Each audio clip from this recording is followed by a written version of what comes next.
Muy buenos días, mis queridos hermanos. Estamos nuevamente en una reflexión de la palabra del Señor. Así que en esta mañana vamos a orar. Vamos a comenzar encomendándonos a Dios y vamos a pedirle su dirección para que Él pueda guiarnos y darnos entendimiento acerca de lo que vamos a estar reflexionando y que también Dios nos dé la gracia para poder obedecer lo que Él quiere decirnos esta mañana. Bueno, Padre, en esta hora te damos gracias, Señor. Queremos pedirte que tu presencia sea la que nos guíe a poder, en primer lugar, tener comunión, Señor, y poder entender qué es lo que tú quieres decirnos para cada uno de nosotros. También pedirte, Padre, que tú nos des el entendimiento, que nuestro corazón sea un corazón blando, un corazón humilde, un corazón que está dispuesto a aprender y un corazón, Padre, que permite que hagamos y que podamos, Señor, día a día eh, honrar tu nombre con la forma de vida, Señor, que tú quieres que cada uno de nosotros tenga, Señor, y que eso, Señor, sea una vida de obediencia y una vida de rendición completa a ti. Padre Santo, te damos gracias por este momento, guíanos con tu presencia y te alabamos, Señor, en el nombre de Jesús. Amén. Así que, mis queridos hermanos, vamos a estar reflexionando solo en un versículo en esta mañana, Segunda de Corintios, capítulo 4, versículo 16. Pero quiero decir, ¿cierto?, que esta segunda carta a los Corintios fue escrita unos pocos meses después de la primera. La primera carta, ¿cierto? Primera de Corintios, de parte de Tito, ¿ya? Pablo se había enterado que su primera carta a los Corintios había hecho que muchos de ellos se arrepintieran, pero también se enteró que los judaizantes, ¿ya?, habían llegado a esta iglesia, predicando un evangelio falso y rechazando su autoridad. Él escribió esta segunda carta no solo para expresar su satisfacción, ¿ya?, por el arrepentimiento de ellos, sino que también escribió esta segunda carta contra aquellos falsos maestros y también para defender el apostolado. La carta es una respuesta de Pablo, ¿ya?, después de ver los primeros resultados de la primera carta, primera de Corintios, y eh, estos resultados fueron traídos por Tito y le informó también otras cosas. Pablo escribe esta segunda carta que se cree que son varias cartas en una, ¿ya?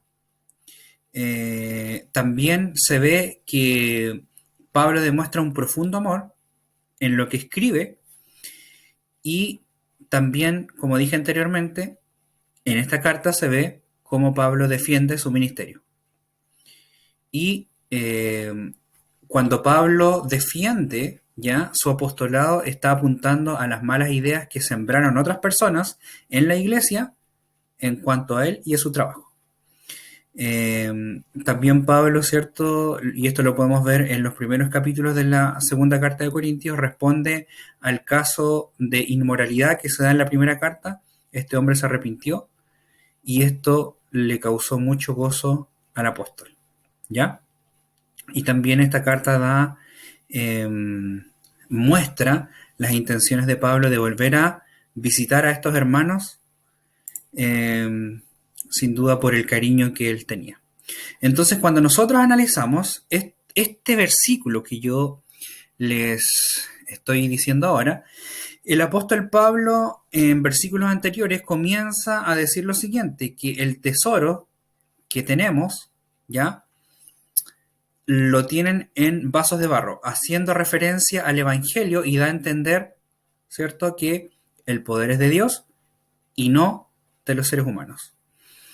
El apóstol, antes del versículo que voy a leer, da a entender que había sufrido varias tribulaciones o padecimientos. Dice que están atribulados, pero no angustiados, en apuros, pero no desesperados, derribados, pero no destruidos. Pablo lleva en su cuerpo las marcas de Cristo, evidencia la muerte de Cristo para que la vida se manifieste a aquellos que él estaba sirviendo. Entonces aquí podemos ver que el contexto de este versículo que vamos a leer es un contexto de padecimiento o de sufrimiento, ¿ya? Por lo tanto, 2 Corintios 4:16 dice así: por tanto, no desmayamos. Antes, aunque nuestro hombre, exterior, se va desgastando, el interior, no obstante, se renueva de día en día.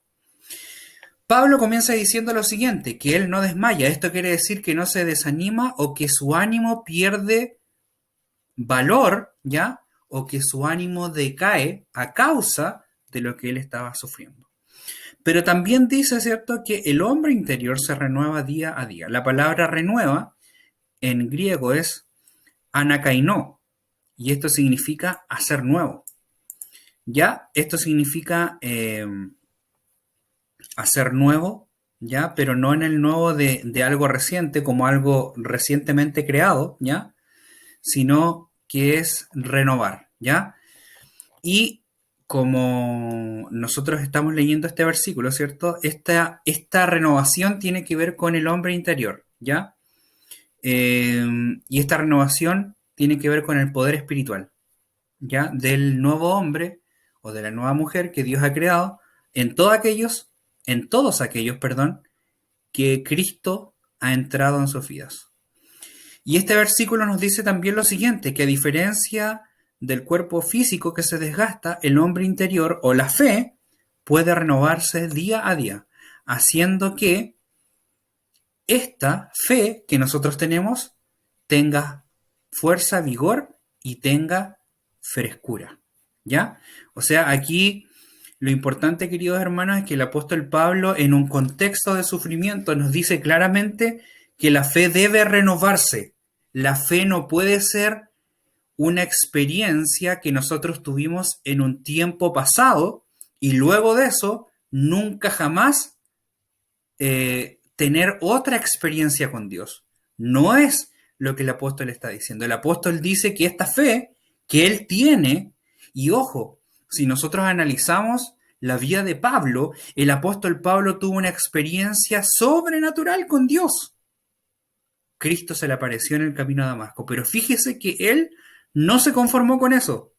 Él renovó su fe día a día.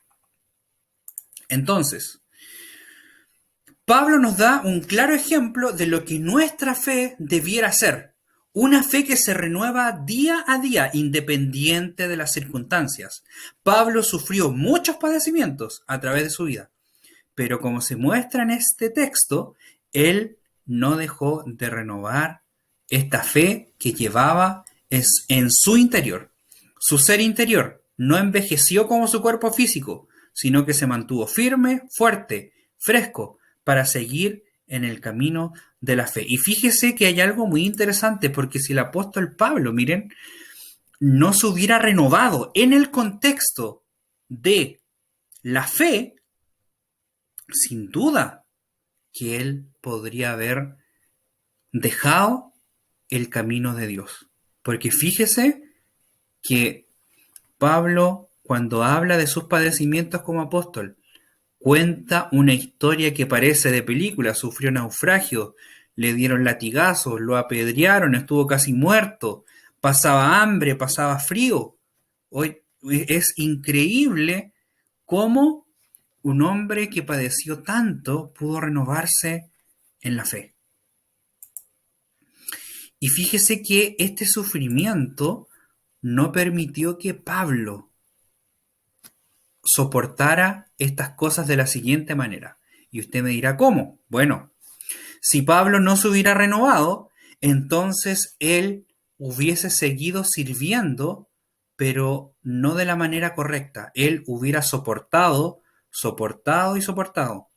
Hubiera acumulado sufrimiento en su corazón y él hubiese simplemente ya mantenido lo que Dios le había permitido hacer. Esto quiere decir que Pablo se podría haber conformado con visitar todas las iglesias ya que él ya había fundado, pero él no hubiera tenido el vigor de haber seguido adelante con el llamado que Dios le había encomendado, que era el apostolado. ¿Ya?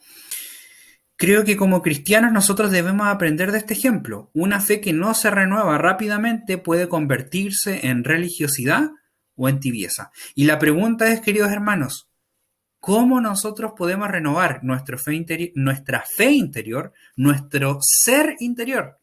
¿Cómo lo podemos renovar? Juan 15:1 dice lo siguiente: yo soy la vid verdadera y mi Padre es el labrador. Aquí está hablando nuestro Señor Jesús. Todo pámpano que en mí no lleva fruto lo quitará, y todo aquel que lleva fruto lo limpiará, para que lleve más fruto. Ya vosotros estáis limpios por la palabra que os he hablado. Permaneced en mí, y yo en vosotros. Como el pámpano no puede llevar fruto por sí mismo, si no permanece en la vid, así tampoco vosotros, si no permanecéis en mí. Yo soy la vid, vosotros los pámpanos. El que permanece en mí y yo en él, éste lleva mucho fruto, porque separados de mí nada podéis hacer. Y déjeme decirle que permanecer en Jesús es lo que nos permite ser renovados. Dios no solo nos alimenta espiritualmente, este alimento que Dios nos da, que es el mismo, no solo nos hace fuertes espiritualmente, sino que también nos da refresco y da renovación a nuestra fe. Juan 4:32 al 34 dice lo siguiente.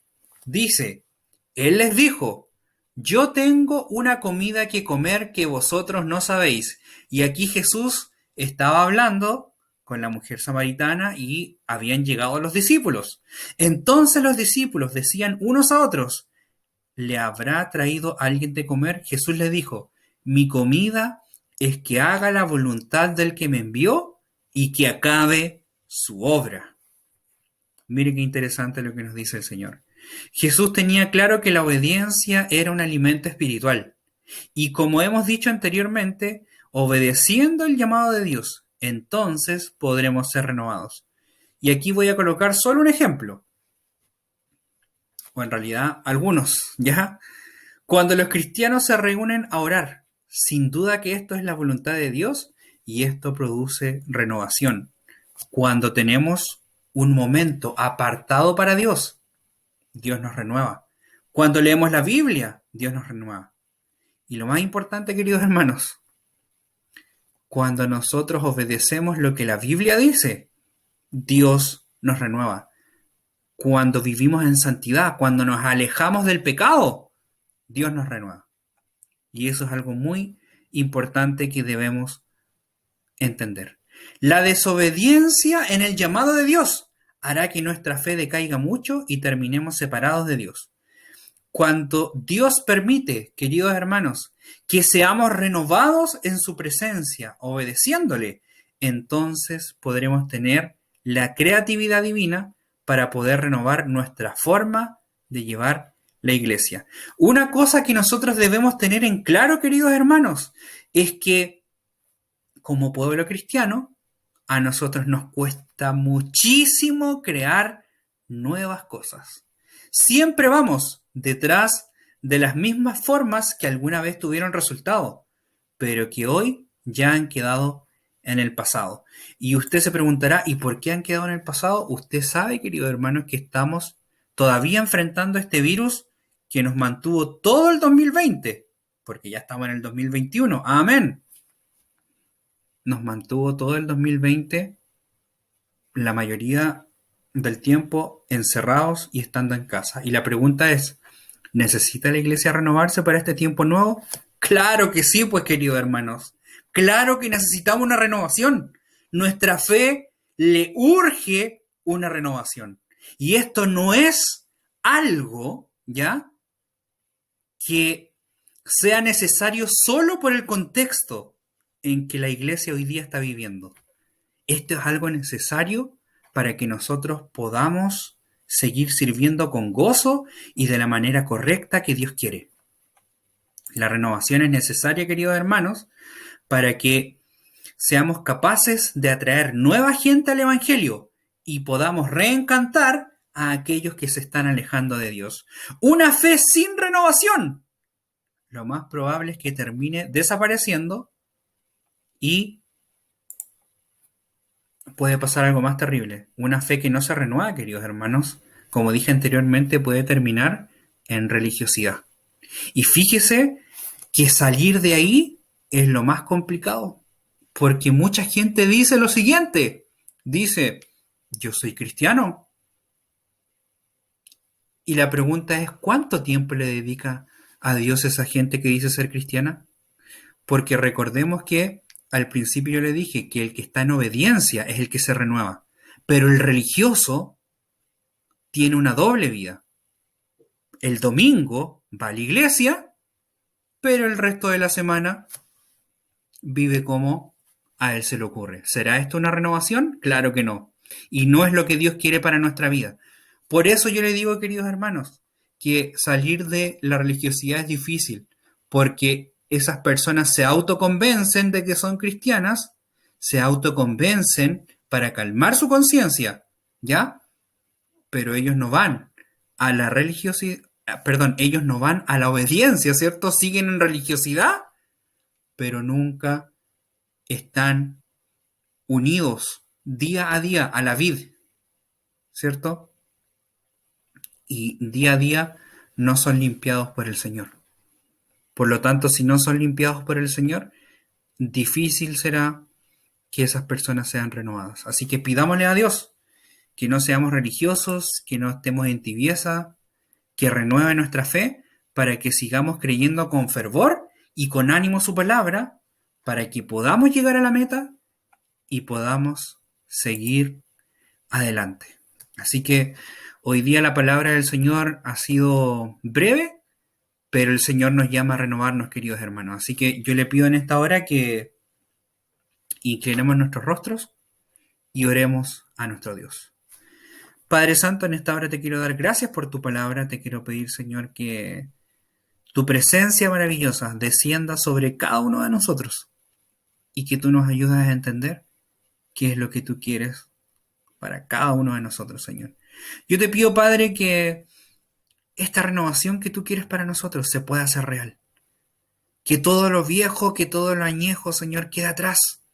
Que no vivamos en el pasado y que nos podamos unir y renovar, Señor, en ti y podamos extendernos hacia lo que tú tienes en el futuro. Padre Santo, yo te doy gracias por este momento, te alabamos y te bendecimos y te damos la gloria a ti y te agradecemos por todo. Gracias, Señor, en el nombre de Jesús. Amén. Así que mis queridos hermanos, que Dios les bendiga mucho. Estamos en contacto. Que espero que haya tenido un feliz año nuevo. Un abrazo para cada uno de ustedes y estaremos en contacto. Muchas bendiciones y que estén todos bien.